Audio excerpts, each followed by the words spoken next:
Have you ever questioned the trustworthiness or integrity of car dealerships? If so, you're in good company. In fact, a recent study showed that 76% of Americans view dealerships as profit-driven and dishonest.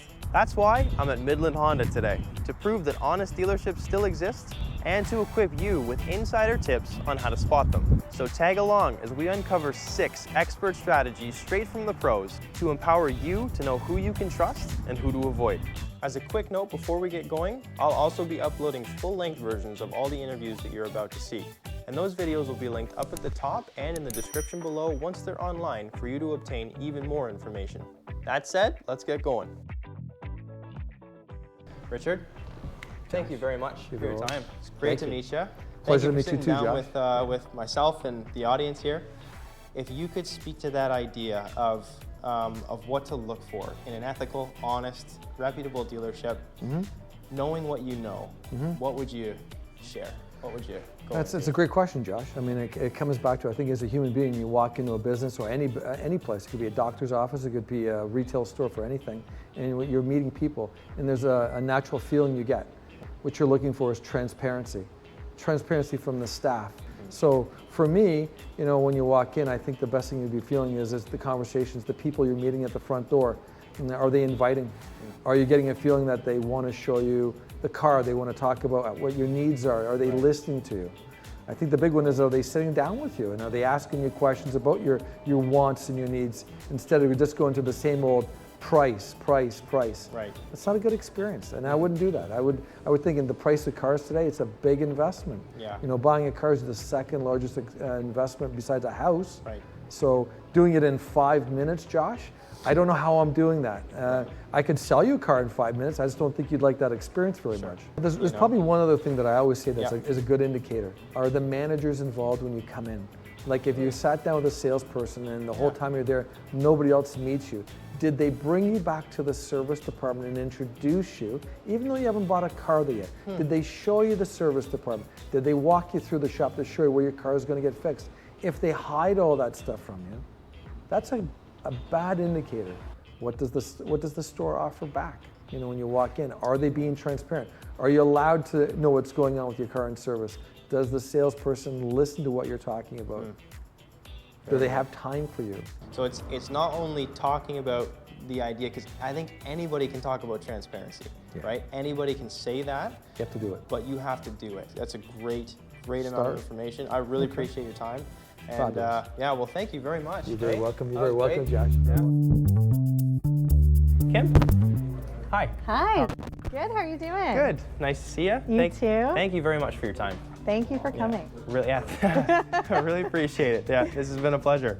If someone were to look online, because usually that's the way people first do it. They take a look online. That's you know, they look at Google reviews. It's one of the first things people do, especially in today's world. Yeah.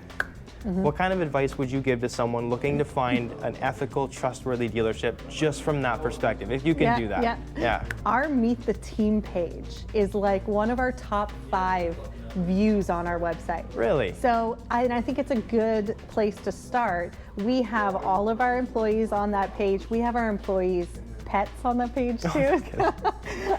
So you can kind of get to know people before you even step into the dealership. And I think you get a good reading too of the type of people that you're going to be seeing. So it's kind of getting to know that before you step in. Right. As far as like social media, I like to get as many staff involved as possible. Great. Could be hard sometimes because not everybody likes to be on camera. I get that. But when they do, it really shows the relationships that we have. As a dealership, we're one big family, and we like to bring our customers into that family as well. Right. Yeah. So that would be the big one, eh? Is not just the generic statements, but how personable are they? Yeah.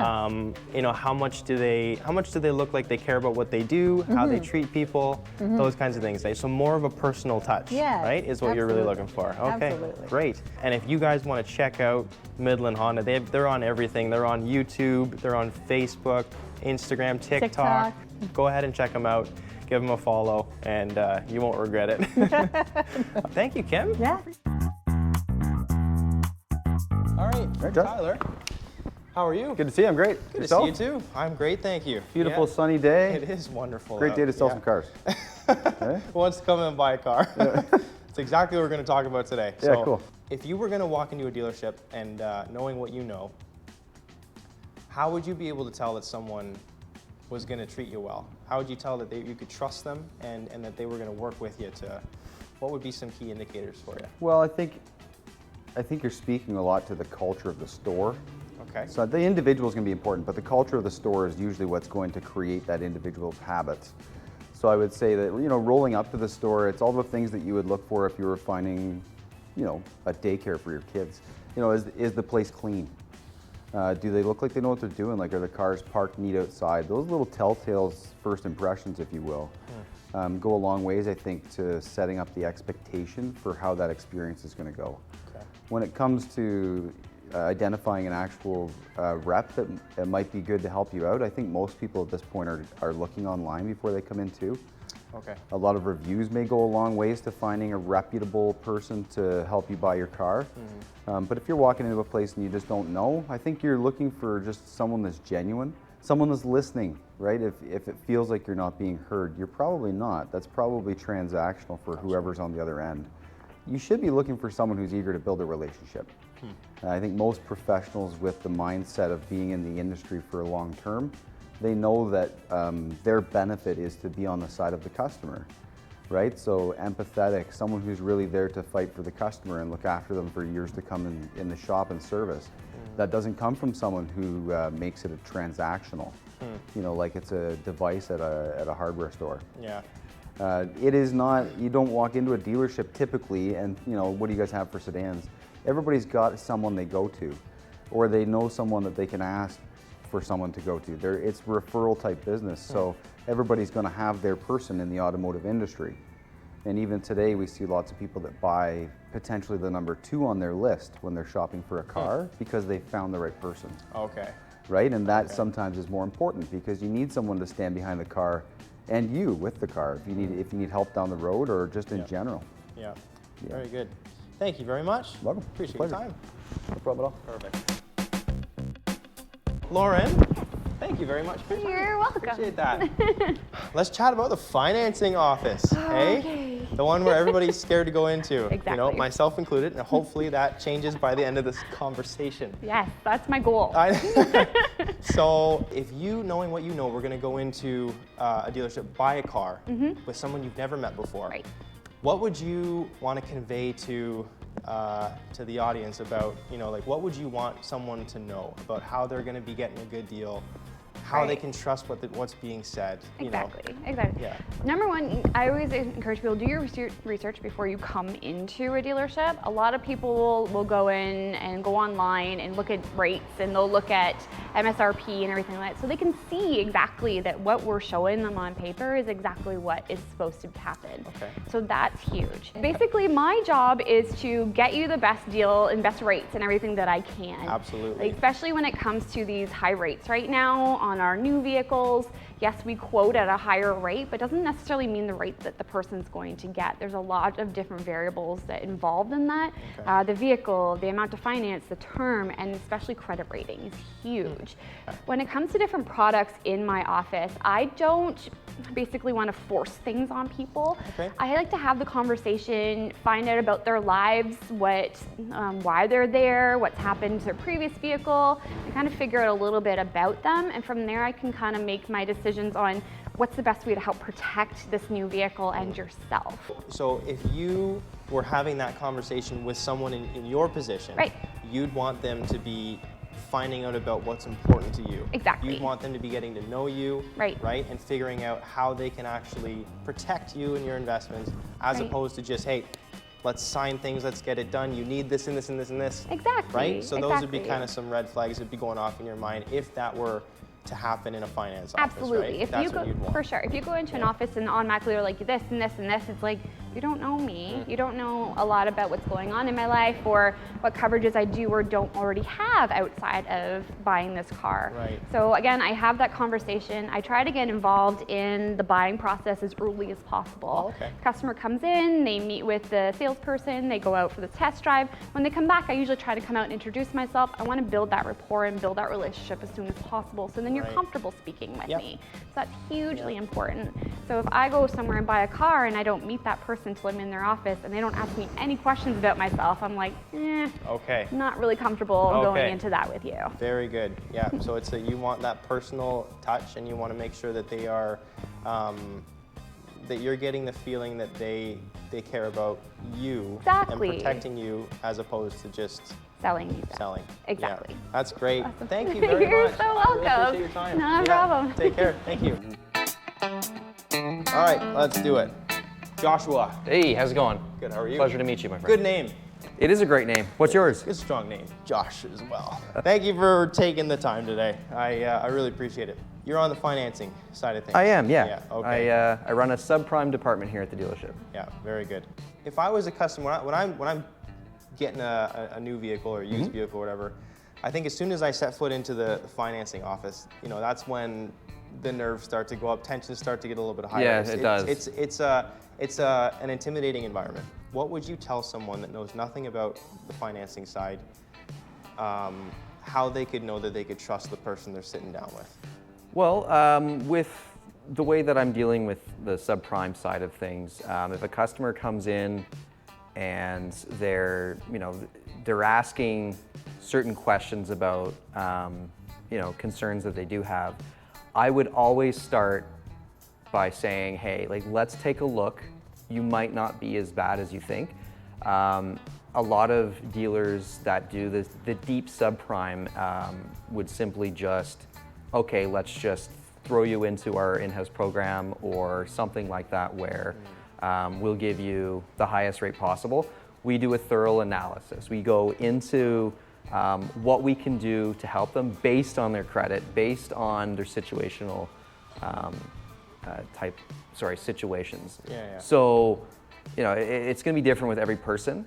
But for that person, how do I trust that dealer? It's the person who's going through the hoops. It's the person who's going through all of the steps. Okay. Following that process from beginning to end without jumping to a conclusion that, oh, this person, they're saying they have bad credit.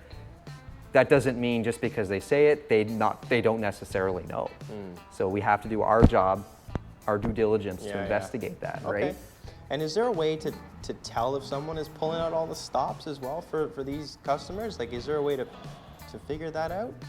Yeah, so from a customer's? Yeah, from the customer side of Yeah. things, you go to a dealership and they immediately want to, put you into one specific car, saying, this one usually works best with subprime, right off the bat, usually going into the car part of it, rather than going into the let's see what we can find you first in terms of money that you can use to spend on the car that you want, is probably a red flag for me. Okay. That's how I would look at it. Okay. Because simply, we can get you any car you want as long as the banks say yes. Sure. So my job is to make that happen for you. Yeah. Very good.